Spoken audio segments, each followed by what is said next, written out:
what is Atma Kriya Yoga? Is it part of one of the classical paths, or is it something else altogether? So Atma Kriya Yoga is actually a specific type of meditation slash Kriya practice. So Kriya means purification. Mhm.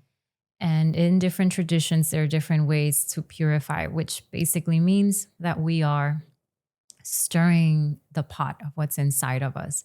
If you want to clean any space, you take the broom and then dust comes out. And then ultimately, finally, it's going to be clean.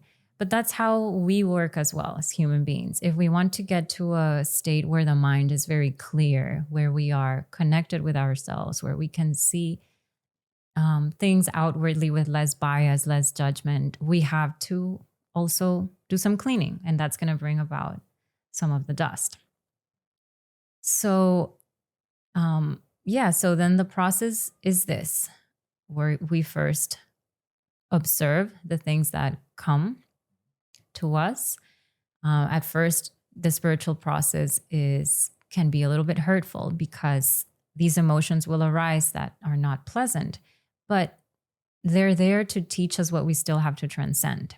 And so once they come to the surface, then there's a process of purification, and that is where the guru comes. So a lot of the times, it is very hard to get to this state of very pure mind without the help of a teacher, of a guide and a guru.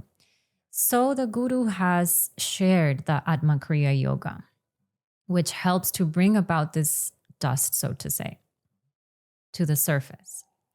And it is actually a secret practice, so I can't talk too much about it. Sure. But it is passed on from guru to disciple to students. So I was initiated to Atma Kriya Yoga through a Swami Chidananda. And his guru is Paramahamsa Vishwananda, who is also my guru now.